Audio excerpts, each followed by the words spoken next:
Kas otsid oma ärile uusi kasvu- ja innovatsioonivõimalusi? Siis oled jõudnud õigesse kohta. Kasvunutite saates sukeldud kiire innovatsiooni ja koosloomemaailma, kus räägime sellest, kuidas luua kaasaegseid ja kasutajasõbralikke digiteenuseid. Mina olen saatejuht Andres Kostiv, disainisprintide ja strateegiasprintide agentuurist Futurist. Saate külalisteks on oma ala eksperdid, kes jagavad oma kogemusi erinevatest metoodikatest ning arutame koos, kuhu on trendid mujal maailmas liikumas. Alustame koos kasvurännakut. Tere head kuulajad, tänaseks saate külaliseks on ShopRoller e-poe platvormi juht Kaarel Põldmaa. Tere! Tervist! Ja ShopRolleris saab luua uue e-poe kiirelt ja mugavalt ja ühendada populaarsete majandustarkvaradega. Nii palju ma su jutus siiamaani aru sain. Loodame, et sain pihta. Jaa, vastab tõele. Ja ma isiklikult vaatasin selle väärtuspakkumise teie veebist üle, et ei kasutanud ChatGPT abi. Jah, ei ole seda teinud. Just. Aga siis tänaseks saate teemaks on siis e-poe disainissprindiga. Ja me elame toredal AI ajastul, kus nüüd eeldatakse, et kõike tehakse kiirelt, et AI teeb su eest kõik asjad ära. Aga oleme aru saanud, et midagi teeb, midagi ei tee. Ja siis on mingisugused tavalised protsessid, ma ei tea, me nimetame seda ärianalüüsiks või disainiks või mingiks muuks asjaks, et siis on nagu teised protsessid. Disainisprint on üks selline võib-olla. Ja siis räägime sellest natuke laiemalt. Aga ennem kui me põhiteemasse lähme võib-olla Kaarel, sa rääkida natukene üleüldisest enda sellisest kogemusest karjääris ja kui tahtke elus, kuidas sa oled jõudnud siia punkti, kus hetkel oled, et mis sa saaksid jagada kuulajatele? Tänud, et kutsusid. Ja algus sai tegelikult 14 aastat umbes tagasi. Liitusin ühe majandustarkvaraga ja hakkasin tegelema majandustarkvaras müügiga. 2 aasta jooksul umbes koorus välja tegelikult selline pilt, et inimesed on oma veebide ja e-poodidega tegelikult hädas ja ütleme, et siis kogu tootmine võtab meeletult kaua nagu aega. Ja selle tulemusel hakkasime siis ühe minu kunagise partneriga koos välja nuputama erinevaid lahendusi. Esmalt me nuputasime välja sellise asja, et me teeksime kujundust ja renditeenuse. Kujundus ja renditeenus, okei. Et meil oli olemas veebilehekülg, kus peal oli, ütleme sarnane nagu on Team Forest, eks ole, tänase seisuga. Ja meil oli terve hunnik veebikujundusi ja siis me rentisime neid. Sealt edasi mingid WordPressikad või mingid muud? See oli WordPress, see oli igasugused asju, seal oli, ütleme, WordPress oli ju tegelikult siis ju, tegelikult polnudki teda praktiliselt. Ja Joomla ja mingid sellised asjad olid seal. Ja siis ühel hetkel tuli meile nagu nii-öelda selline projekt, et meil oli vaja tekitada ärikliendi tellimiskeskus. Ja sealt võtsime naks kinni kohe ja tegelikult oli hea võimalus selle ärikliendi tellimiskeskuse otsa luua siis meie mõistes siis nagu uus Shopify. Ja just hakkasimegi kogu seda süsteemi nagu selle mõttega üles ehitama, et klient ei peaks tegema kordustegevusi. Ja näiteks samamoodi, et kui e-pood on siis käivitatakse, et siis oleks mingisugused tegevused nende eest nagu ära tehtud, ütleme siis kliendi eest ära tehtud. Et seal ongi siis kasutustingimused oleksid juba sees, eks privaatsuspoliitika, ütleme siis seadistuste pool oleks olemas. Sellel hetkel oli hästi populaarne oli see, et maksa mulle raha, ma installin sulle pangalingid ja makseviisid. Oli veel aeg, kus tegelikult oli makseviis, sa pidid maksma ette 50% ennem kui see kauba kätte saad. Et sellised lahendused olid ja me vaatasime seda kuidagi nagu niimoodi, et see on selline topelttöö, inimesed ei oska seda, eks, et hakkame looma kergemat ja lihtsamat lahendust. Ja sellest siis tegelikult saigi alguse ShopRoller. Ja kõige esimesed kliendid olid sellised, et me müüsime neile ainult HTML kujundust. Näitasime kujundust, rääkisime juurde võimalusi ja siis lõime selle tulemusena, mida kliendid tahtsid, lõime nii-öelda siis seda tagatoa poolt juurde. kogu aeg siuke pooleldi käsitööprojektid. ja. aga kui sa olid nagu nii-öelda majandustarkvara nii-öelda müügimees, noh, müügimehel on palju mütse, ta on kliendihaldur, ta on äriarendaja ja ma ei tea, siin pannakse IT-maailmas neid tiitleid, ma ei tea, see on veel mingisugune et CPO-d ja asjad, et mis sul nagu sellisest tarkvara müügist ja tarkvara arendamise ärisse, et kui te hakkasite seda nii-öelda mingit custom asju programmeerima juurde, et mis sa ise nagu tundsid, et mis sinu vaates muutus või mis teisiti pidid tegema oma igapäevatöös? Tegelikult ütleme niimoodi, et see tarkvara, kus ma siis töötasin, see arenes kogu aeg edasi, igapäevaselt. Ma samas olin müügi peal, aga ma olin ka arenduse peal. Et uusi feature'id loodi praktiliselt üle päeva. Ja samamoodi, kuna tegemist oli uue tarkvaraga, siis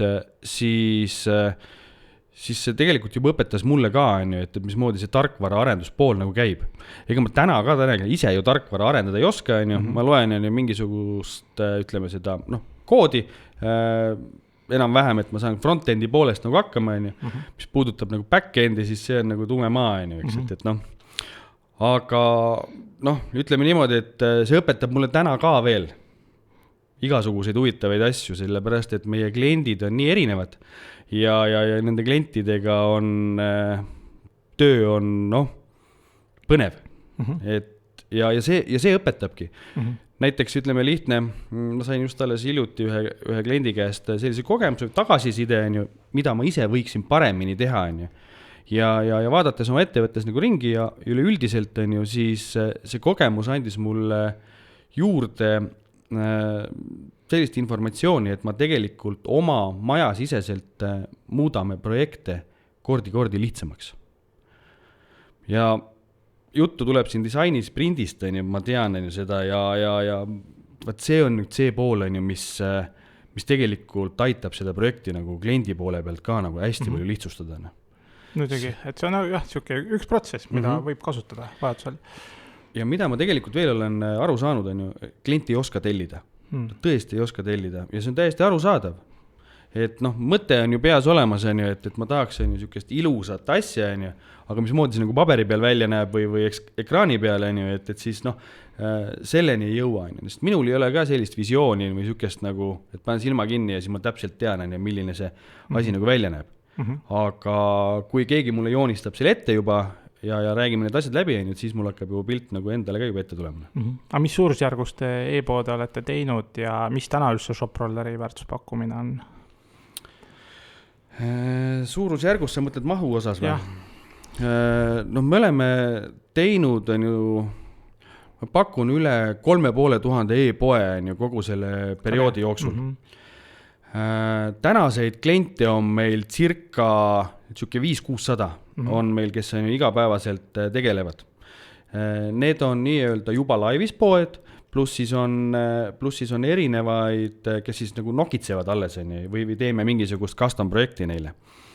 Meie klientideks on väikese ja keskmise suurusega ettevõtted, aga on ka olnud meil nii-öelda suuri projekte, nagu päris massilisi ja hetkeseisul on üks sellistest meil ka käsil. Ja ütleme, meie tarkvara eeliseks ongi see, et ta on lihtsasti kasutusele võetav. Et see kasutusele võetav. Ma ise proovisin kusjuures, mul oli kunagi üks pood, mida ma ka nagu eksperimendiks tegin, Beira oli selle nimi ja siis mõtlesin ka, et need kuidagi mingi kontoritarvikute tellimine kontorisse tundus siuke väga tüütu protsess, kuidagi olid need mingid suured tegijad ja see oli mingi bürokraatia vahel ja siis nad tõid jälle mingi viitega ja mingid väikseid partiisid ei tahtnud kontoriassistent tellida ja siis ma mõtlesin, et teen siis siukse nagu lahenduse. Ja siis ma nagu avastasin, kui kiiresti tõesti kuni nagu tellimus ja makse võtmiseni selle e-poe püsti ma sain, aga minu siuke suur õppetund oli see, et kogu see bränding ja turundus, mis sinna kõrval on vaja teha. Et see on nagu väga suur paralleelmaailm, et ma olen täna siiamaani võin ma mürki võtta, et ükski pood ei tõuse endu selle pealt, et kellelgi tekib oma soov hakata mingeid asju lihtsalt müüma või oma kasutatud raamatupoodi kuskil Viljandi tänava nurga peal e-poeks keerata, kui ta tegelikult ei tegele näiteks digiturunduse brändinguga, et see oli väga suur õppetund. Aga väga lihtsalt sai püsti ja maksesüsteemid, et tõesti. meie poole peal on, ütleme niimoodi, et kui on tooted Excelis olemas, noh, ütleme, toodetega seotud informatsioon on kõige olulisem tavaliselt. Või noh, ütleme, et see on inimestele või ütleme ettevõtetele puudulik, siis kui see informatsioon on olemas, siis tegelikult on võimalik pood käima saada ShopRolleri seisukohalt 1 päevaga. See tähendab seda, et makseviisiks on küll sul maksan panga ülekandega, ehk siis tellimus tuleb meili peale ja sealt võtad numbrid. Aga meie nii-öelda partneriteks, ütleme siis maksepartnerite poole pealt on see, et kui sa täna kirjutad neile, et sa tahad lepingusse nendega astuda, siis homseks suure tõenäosusega on sul juba nende leping olemas ja teisel päeval pärast poe avamist on sul võimalik tegelikult juba siis ka makseviis külge panna. Ehk siis nagu pangalingid, nagu standardpoe puhul on. Ja tarneviisid on meil sisse integreeritud, et kõik pakiautomaadid asjad tulevad juba automaatselt välja. Et see ongi see nii-öelda see kiiruse pool. Edasi, nagu sa ütlesid, ongi siis see, et on see turundus ja bränding on ju, ja kõik need tegevused, mida siis reaalselt peaks meie klient siis tegema hakkama. Et muidu on niimoodi, et sa teed endale Tupiktänavas poe on ju, ja sul ei ole ühtegi viidet on ju sinna, et kuule, tule meie kaupa vaatama on ju ja valime, eks. Just. Aga noh, ma tean seda, et meie enda kliendidki väga palju sellist põhitegevusi jätavad tegemata, noh, Facebooki konto on ju, või siis selline asi nagu tee endale Google Analytics ära on ju, esimesel päeval juba, et näha on ju, kus kohas sul kliendid tulevad, mis tooteid need üldse valivad. Sellised asjad on tegemata ja sellistel poodidel, mis on meie platvormi peal olnud juba, noh, pakuks öelda 5-7 aastat. Ja me tegelikult saadame uudiskirju, teeme blogipostitusi, harime, aga noh, kuskilt ei jää külge, et noh, me ei olegi võib-olla nii statistiliselt nagu uurinud, et kas kõik on näinud seda blogipostitust, aga noh, tegime koolituse Google Analyticsi teemal ja sinna tuli väga palju inimesi, kes tegelikult ei ole siiamaani Google Analyticsit külge pannud ja siis meil koolitaja sellega seoses näitaski seda. Et noh, nüüd ongi, leidsime uue suuna, et hakata rohkem harima ja tegelikult tulema nii-öelda nagu lihtinimese poole tagasi, et mitte nagu niimoodi, et meie arvame, et kliendid teevad, noh, tegelikult nad ei oska teha. Tegelikult on kuidagi nagu muga siin endal siin sugulased tuttavad, et neil on ka mingi asi tehtud, aga kuidagi, et no juba, et sa logid sisse kuskile süsteemi ja hakkas midagi tegema, siis inimestel on see siuke nagu siuke tõrge neis. Ja nad ei ole nagu IT-inimesed, nad ei ole digi-inimesed, nad kuidagi panevad korra üles oma asja, siis loodavad, et no nagu panedki seal Viljandis selle kasutatud raamatupoe kuskil peatänaval üles, et seal tuleb loomulik liiklus juurde sisse, eks ole, kes läheb sinna kohvikusse, eks ole. Aga samas digimaailmas on natuke teised liiklused, mida tuleb, et see on, et sisse ei jalutata lihtsalt niisama. ShopRolleri osas on niimoodi, et sa ei pea olema, nagu öeldakse, IT-inimene, sa võid olla täiesti tavaline inimene, et meil on olemas klienditeenindus, kes aitab, kes suunab, kes koolitab ja aitab ära panna, no ütleme, aitab teha poe valmis. Meil on ka olemas tegelikult onboardingu teenus, et me paneme kliendi eest ise poe kätte või käima. See on küll tasuline, eks, aga ma võin öelda, et see on odavam kui kõige odavam WordPressi pood, mida me oleme siin näinud, mida turul pakutakse. Ei, selles mõttes et kui täna siin ettevõtjad, kes oma stardipaketiga oma aega väärtustavad ja tunnevad juba, et nad on 2 õhtut selle asjaga pusinud ja noh, lõpuks sa saad aru, et mis sul see päevatasu on, kus teenust pakud, et noh, mõnel on see päevatasu päris suur, siis äkki on parem väljas see teenus sisse osta spetsialistilt. Aga mis tüüp ja mis suurusega äridele ShopRoller on sobilik, kes natuke mainisid, et natuke ümber fokusseerinud, aga mis tüüpi ärid? No, ShopRoller sai alguse tegelikult business to business keskkonnast. Meie tänane mudel on samamoodi, võib meile tulla, kes soovivad business to business teha, ehk siis ärikliendilt ärikliendile. Aga laiale tarbijaskonnale on tegelikult väikese ja keskmise suurusega ettevõtted. Üldjuhul sellised ettevõtted, kellel on juba kas siis olemas e-pood või kes plaanib alles looma hakata. Ja meie jaoks on kõige olulisem see, et tal oleks olemas toote informatsioon. Toote nimetus, kirjeldus, hind, pilt ja tooteparameetrid. Kui need asjad on olemas, siis muud asjad me leiame juurde ise. Aga näiteks kui keegi müüb litsentse või minugi pärast kas või PlayStationi kinkekaarte, põhimõtteliselt saab...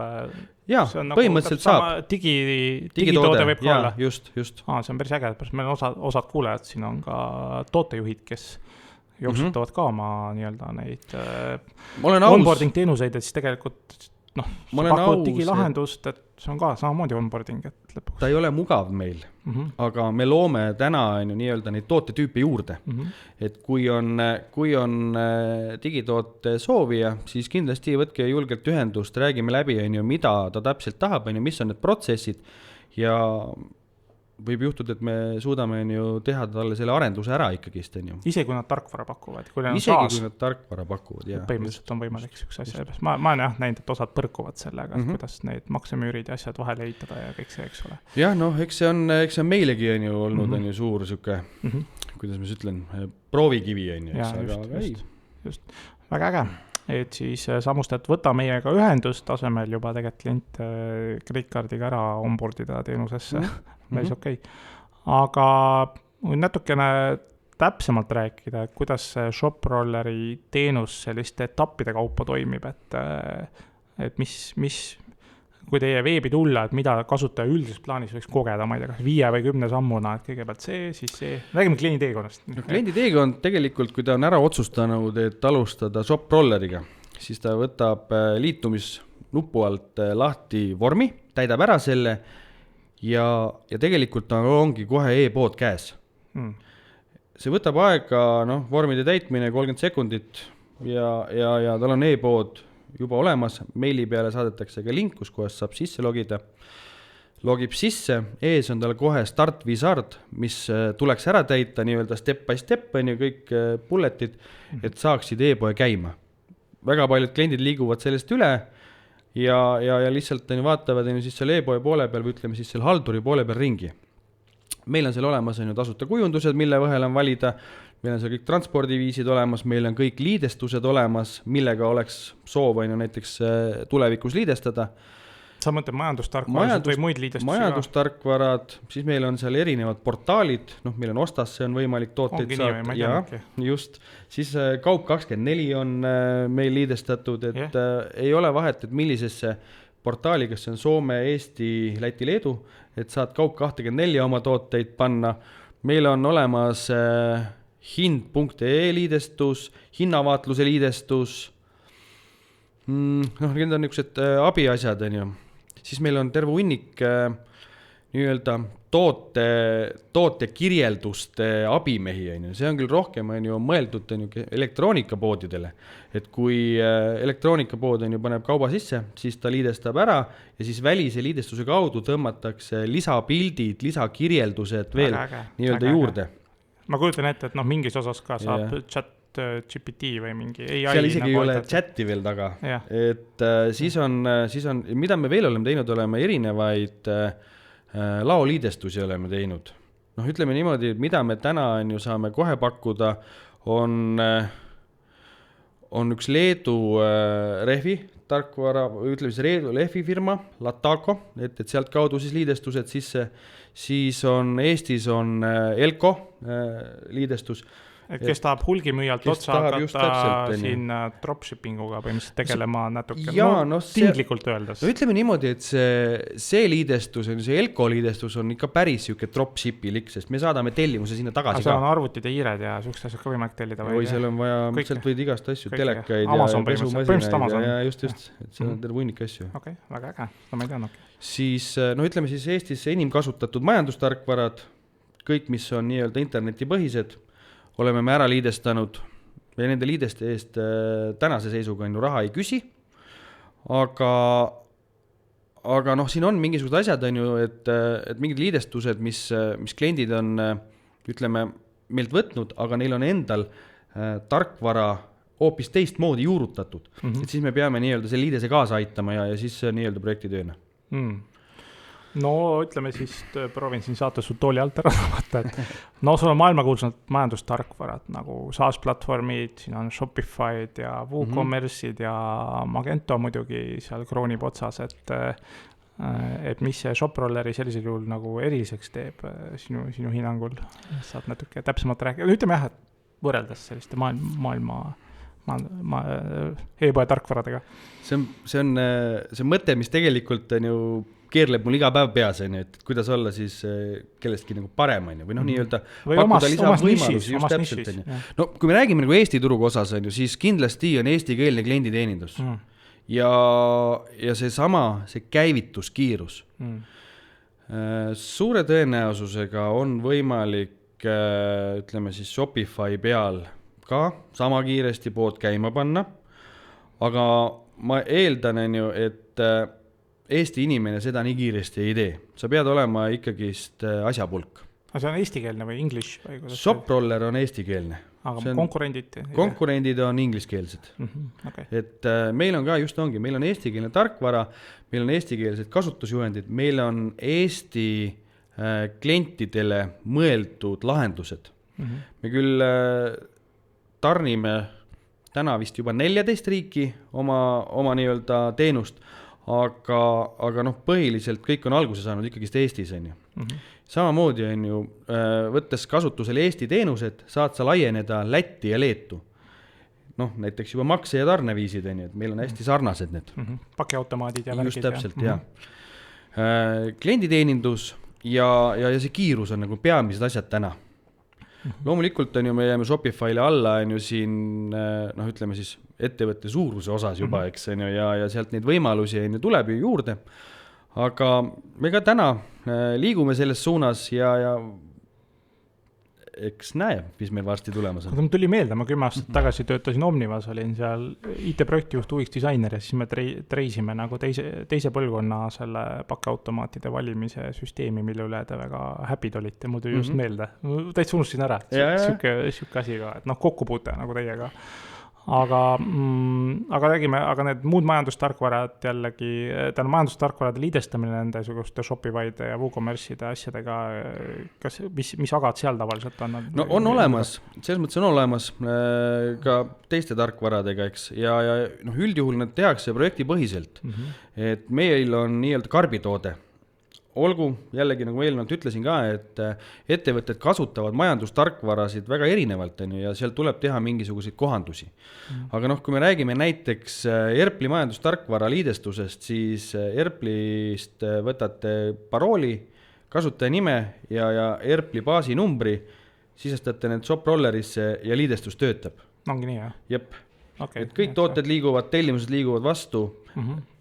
Sama toimub Directo puhul. Directo puhul ongi just see, et seal on hästi palju on nii-öelda muutmisvõimalusi, et on vaja ka kohandada. Siis edasi on siis meil Boom tarkvara ka tehtud standardliidestus.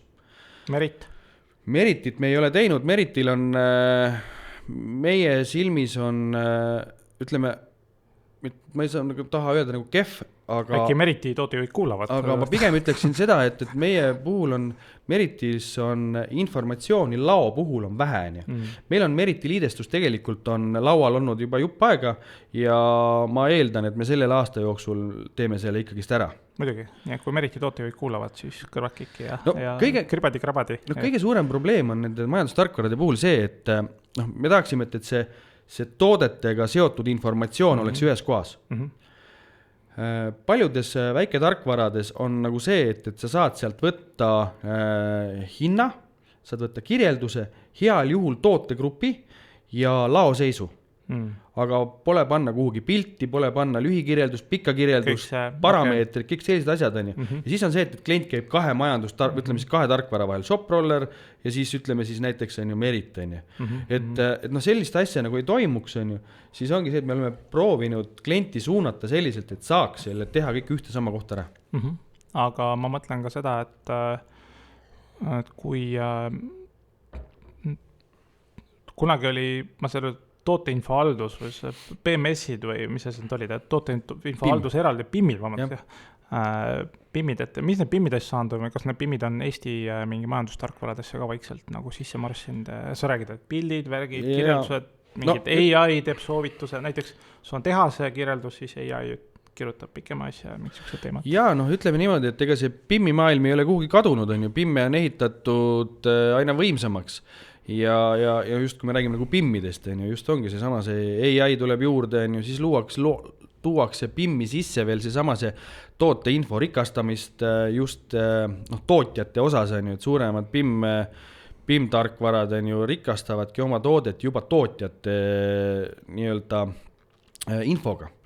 Aga mis puudutab on ju majandustarkvara, siis ma praegusel hetkel tahaks öelda, et esirinnas on Erpli ja sellepärast, et Erplis on PIM on olemas, mitme pildi sisestamisvõimalused, kõik hinnakirjad, kõik, mis on seotud reaalselt toodetega, on olemas täiesti. Et nad on vaeva näinud, kogu see PIM-i maailma siin ja.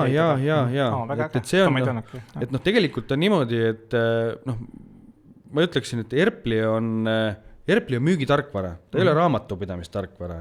Ta ongi mõeldud müügiinimestele, kes tegelevad müügiga ja raamatupidamise jaoks on neil eraldi võimalused olemas. Mingi muud liidastused. Just.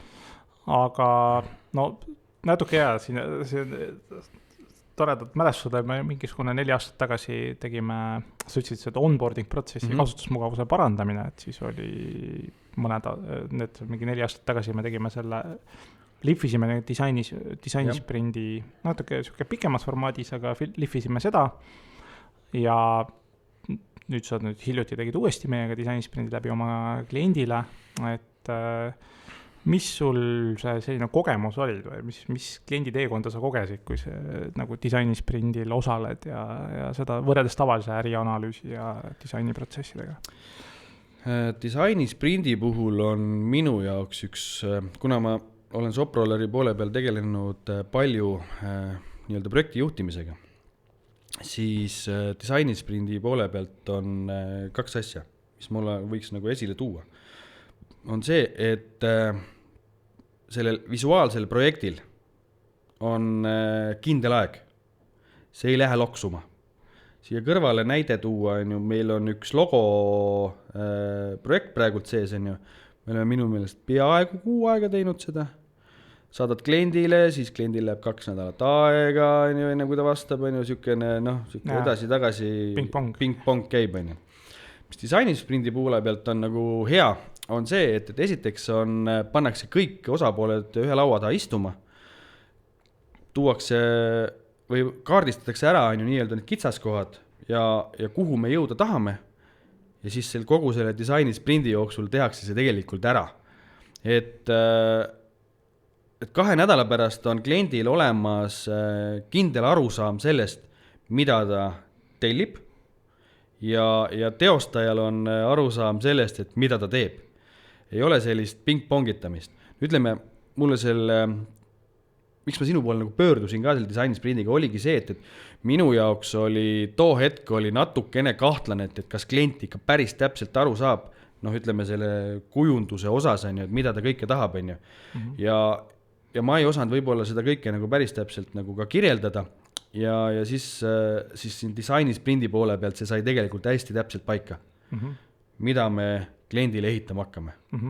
Ja tänu sellele on arendajatel lihtsam, on kliendil lihtsam. Need on need siuksed nagu põhilised kasud. Aga kui me vaatad nagu protsessi osas, ütleme, kui disainisprint laias plaanis ongi tõesti, et 4 päevaga jõuad siis prototüübini, mis näeb üsna realistlik välja ja see on siis ka valideeritud siis 5 kliendi peal ja tinglikult seal esimesel päeval meil on kliendi intervjuud, kliendi teekond ja tiim visandas potentsiaalseid lahendusi, teisel päeval meil olid siis selline hääletamisprotsess nendest nii-öelda tükkidest, erinevatest töödest parimaid tükke kokku saada ja siis teise päeva pealõunal siis juba seina peale visandada selline potentsiaalne e-poe protsessi sõrestik kus mingid nupud, mis järjekorras, mis tekstid ja nii edasi. Ja siis 3. päeval läks graafiline disain peale ja 4. päeval siis valideerisime kasutajate peale, et mis sul nagu nendest päevadest või hetkedest endal tundus väga kõrge hetk, et sa nagu päriselt imestasid, et kas saab tõesti nii. Kujuta ette, et saad ajas rännata tulevikku, et teada saada, kas su idee tõuseb lendu. Disainisprindiga saad luua vaid 4 päevaga uue digitoote või teenuse kontseptsiooni prototüübi ning valideerida seda lõppkasutajate peal. Vaata lähemalt futurist.ee.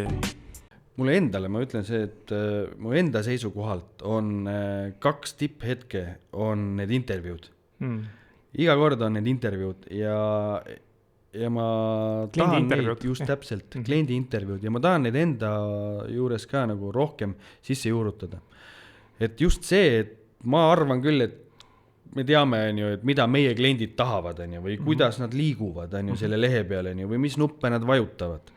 Aga kui sa teed kliendiga reaalselt intervjuu ära ja ta näitab ja ta räägib kõrvale, et ma ei näinud seda nuppu, ma ei näinud seda sisu siin, oota, kuidas me selle saan, et siis äkib küsimus, et oot, mida me siin teinud üldse oleme ja niimoodi mitu klienti järjest. Siis sa saad aru, et samas kohas löövad nad varba ära. Just täpselt. Samas kohas löövad varba ära, jah. Et siis tuleks see uksepiit nagu maha võtta või leida see võimalus. Just. Ja siis ongi see, et siis hakkame seda, siis on see vahepealne osa, kus me arvame, et me hakkame lahendama seda probleemi, mida me siin tuvastasime just. Ja siis selle lõpp on see, kui me teeme uuesti intervjuu ja me näeme, et kas need mured on ära lahendatud. Ja kui need on ära lahendatud, või on, ütleme, et see pakk on madal, nad löövad paar korda ära, aga me saame seda samal hetkel veel lihvida, et see läheb nagu paremaks. Et see on minu jaoks on nagu see kõige suurem ahaa koht nagu. Ja, et samas, et kes siin võib-olla kuulajatest ei tea, et siis disainisprindil tõesti esimene päev hakkab sellega, et tegelikult on intervjuu 3 kliendiga, kus tegelikult küsitakse 3 lihtsat küsimust iga kliendiga nii-öelda, ta ei ole nagu fookusgrupp, vaid ta on nagu jupi kaupa, et iga aegas põhimõtteliselt küsitakse, et sul on vajadus teha, eks ole, X asja, mis iganes see klient tahab teha, siis endale jopet osta poest või mingit muud asja ja mis sujub, mis ei suju ja kas oled kuskil mujal näinud, et toimib ja siis läbi nende vihjete juba lased 3 inimest läbi ja nad toovad oma konstruktiivse frustratsiooni lauale, enamasti sama koha peal ja siis täpselt samamoodi nad kuskil ka vaatavad ringi, et näed, kuskil mujal on midagi sellist tehtud, siis kohe nagu disainiprotsessis saad nagu selle kiiresti vihjed kätte, mis suunas seda lahendust nagu ehitama hakata ja siis pärast tõesti, kui see uus parem lahendus on tehtud, siis uuesti valideerida klientide peale, et näed, et proovi protsess läbida jälle, proovib, teeb ära, küsid, mis sujus, mis ei sujunud, mis võiks paremini olla ja siis tegelikult paned ühe leifi veel selle prototüübile, võib-olla mingi väike järeltestimine otsa ja tegelikult siis on nagu koos ja selles mõttes, et ega siin nagu mingid raketiteadust ei ole. Aga tugeva meeskonna tunde annab ka. Selles mõttes, et kui sa võtad enda tiimist kaasad need inimesed, kes tegelevad e-kaubandusega või ütleme siis konkreetse tootega, mida siin disainima hakatakse, ja sa paned laua taha istuma, siis esimesel päeval kõik on krampis. Oota, mida me siin tegema hakkame, ma ei ole ju disainer, ma ei tea ju, mismoodi siin midagi tehakse, siis ütleme, et sinu eesjuhtimisel hakkasid inimesed leidma võimalusi, me otsisime välja erinevaid kujundusi, mis kellegile meeldib, kus kohast midagi silma jäi, siis me siin kampas katsetasime, et see on selline team building ja mulle väga meeldis see, et kuidas tegelikult inimesed, kes muidu ei jaga üldse seda protsessi, et kes ongi näiteks, ütleme, ma ei tea, raamatupidaja või ütleme ongi sekretärgi, eks tuleb sinna sellesse protsessi sisse ja ta hakkab kaasa mõtlema, et kuidas tegelikult võiks olla ja ta areneb nii-öelda koos selle tootega ja suure tõenäosusega, kui see lõpp-produkt nagu valmis saab, siis tal on endal ka nagu hea meel, et ta sai selles osaleda. Just, et tegelikult ma täpselt samamoodi, et kui me seda disainisprinti teeme, me teeme sellise kiirkoolituse igale osalejale 10 minutit, et kes lasteaias unustas joonistamisoskus ära, siin arvutite ja muude tõsiseks täiskasvanud inimeseks muutumise tõttu, et siis nad õpivad uuesti tegelikult ega lõpuks see suurem küsimus on enda visuaalne väljendamine, et ütleme, et sa võid neid ideede ja nõuete bulleteid sinna Word-faili või e-maili kirjutada, aga inimesed ei saa nagu aru, et kuidas visuaalselt kokku näeb, aga juba kui sa näiteks noh, ma ei tea, arvuti vaates juba põhimõtteliselt sinu peas näiteks on 2 nuppu kõrvuti ja ühel nupul on üks tekst ja teisel nupul on teine tekst ja juba seda nii-öelda joonistad, see väga lihtsa, meil siin seina peal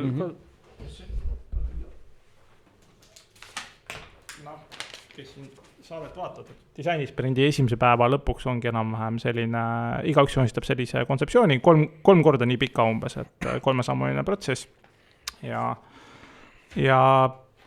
siis saad nagu visuaalselt ennast väljendanud, et mis millal asub, mis mille kõrval asub ja tegelikult seal ei ole isegi graafilise disaini küsimus, vaid on tihti on küsimus väga lihtsal tasandil, mis pealkiri peaks olema mingil plokil, mis peaks nupu peal olema, kus peaks pilt asuma, all üleval paremal, kas nupu kõrval on veel mingid lisavõimalusi, lisavalikuid ja selle lihtsalt nagu visuaalselt ära väljendada, et tihti jah, see tõesti bulletite nimekirjana seda, inimesed lihtsalt ei kujuta ette, nad näevad erinevaid asju, et see on nagu hea. Sisu tuleb ka sealt ikkagist. Selles mõttes, et mis sisu me kliendile välja näitame. Ütleme selle nupu peal, nupu kõrval, all, eks, et kui me oleme hästi palju võtnud tasuta disaine, ütleme sealt tavaliselt Team Forestist või ütleme sellised odavad disainid ja kliendile peale pannud, ära sidunud selle, näinud vaeva ja siis kliendid, teeme siin ümber vähene. Mingi asja. Aga disainisprindi puhul on ju seda ei tule, sellepärast, et seal on see, et sa oled kõik detailid oled läbi käinud ja sa tead, et toote kirjelduse alla tulevad ainult need nimetused. Näiteks, kui on meil pikad nimed, siis me peame nendega tegelema, need lühemaks saama. Me ei saa hoida ühed kirjeldused niuksed, teised siuksed. Et see paigast nagu paigast. Jaa, täpselt. Kuigi see on SEO sõbralik, eks ole mingi väga rohmakas H1 pealkiri. Aga nii on jah, et see on küll see, et mis paneb tegelikult nagu mõtlema. Ja reaalselt sa tegelikult näed seda visuaalselt, milline see lõpptulemus on. Ja ma viimasel olen ka kohanud ikkagi, nagu ma siin saate alguses rääkisin, et paljud tootejuhid, teenusejuhid kiirendavad oma tööprotsesse AI abiliste abil, olgu see siis nagu teenuse teekonna kavandamiseks, mingi teenuse prototüübi loomiseks, täna saab kasutada liideseid ka ju Bolt New rakenduses ja ChatGPT abil nagu väga kiirelt teha. Aga ma ikkagi näen nagu seda, et AI ta loob nagu huupi ja vaata, mis seinal kinni jääb. See vist nagu graafilise disaini prototüüpimise mõttes ja mõnikord jääb ja selle protsessi nimi on tegelikult Stingray, ehk siis on AI abil disainmõtlemise ja teenuse disaini kiirendamine, aga siis tuleb ikka see koht, kus sa pead valideerima inimese peal ära ja aru saama, kas ta seal protsessil lööb oma varba ära või löö, või saab aru või ei saa, et siis nii Stingrays kui ka klassikalises ja tõesti disainisprindi selline, mis ma nagu, mida siin klient väärtustas, oli ka see, et see on kuidagi iga sekund on modereeritud läbiviija poolt, kui sa häkatonidel käid, seal on, ma ei tea, iga 1,5 tunni tagant keegi tuleb piildub uksest kisse, küsib, et kaugel on, abi on vaja ja ütleb sul 3 soovitust, kuidas järgmine 1,5 tundi sisustada, aga disainisprindil on siis nagu kogu aeg on faciliteerija küljes, et see on, ma näen, et on, kõik hinnanud, et kes on nagu... ja ma ütleks seda ka, et odavam on seda protsessi muuta nii-öelda selle protsessi käigus, kui pärast seda, kui on arendaja selle välja arendanud ja siis hakata muutma. Muidu ongi see, et mõeldakse üks loogika välja, võetakse loogika näiteks vanast disainist, või uuest disainist kantakse see sisse, ja siis klient näeb välja, et kurat, et mul tegelikult see ikka ei toimi niimoodi, siis hakkame ümber ehitama, arendama. Disainisprindi puhul ongi see, et kõigepealt luuakse valmis kujundus ja seda kujundust testitakse inimese peal, mitte siis valmis toodeteks. Täpselt. Ja see on piisavalt realistlik ja see läheb nagu, mul just hiljuti ka siin disainisprint sai just läbi panna tagasi ja klient natuke justkui nagu oli pahandas, et või kuidagi, et miks ma tema tänast nagu olemasolevat teenust nagu, mis oli väga keerukas, nagu passi tellimine ja miks ma seda nagu põhjalikult ei testinud enam kui disainisprintida, siis ma ütlesin, et ma tahan puhta lehega tulla siia nagu oma disainiprotsessi, ma võtan maailma kõige ägedamatelt kogemustelt, ma ei tea, mingi Vietnami viisa taotlemine näiteks on üks väga hea kasutusmugavusega asi ja kui kiirelt käib või mingisugune autoparkima panemine või mis iganes pargiäpiga, et ma tulen ikkagi väga ja siis pärast seal lõpus põhimõtteliselt öeldi, et jumal tänatud, et seda vana protsessi, noh, et ma seda väga, väga vana protsessi ei uurinud, nii nagu täna, mida nad kõik kirusid. Et ma tulin nagu ja me tõime nagu selle innovatsiooni lauale ja kogu protsess kiirenes nüüd 5 korda. No me räägime see nagu passi taotlemise tasemel protsessist, et nagu. Noh, vanasti ütleme, oma kallist asjast loobuda on nagu kõige lihtsamini, eks, et me jõuame alati, või ütleme, päris tihti jõuame siuksesse kohta, kus me helistame uuele kliendile. Oi, aga ma olen just teinud endale uue lahenduse. Ja et ma olen nagu meeletu palju raha sinna panda, aga see tegelikult ei tööta ja ma ei tahaks nagu, et ma hambad ristis, ma kannatan selle mõned aastad ära, enne. Et noh, milleks siukest asja teha, enne? Jaa, täpselt. Et selles mõttes, ma arvan küll jah, et see nagu juba innovatsioon, kui definitsioonina on see uute ideede kasutusele võtta, siis mingi hetk ütled, okei, et lähme kreisiks, proovime täiesti nagu täitsa mingi uue nurga alt, mida varem pole proovinud ja siis viimati oligi siuke väga, väga kogemus, klient pärast väga õige, jah, näiteks pidanud et tiima asjata pahandasime. Ja aga miks minu arvates on lõppkasutajate intervjeerimine ja nende prototüübi valideerimine, noh, lisaks ennem räägitule nagu väga oluline just see prototüübi valideerimine ka? Reklaamist toon siia ühe näite reklaami tegemise osas, et kui meie enda turundusinimene planeerib reklaami erinevatesse kanalitesse ja siis on tulnud ette niimoodi, et ta planeerib selle Facebooki ja siis klient ütleb, et ei, et ärge Facebooki küll jumala eest pange, et ma ise üldse ei kasuta seda. Siis tekib küsimus, et kas sa endale teed seda reklaami või oma klientidele. Täpselt.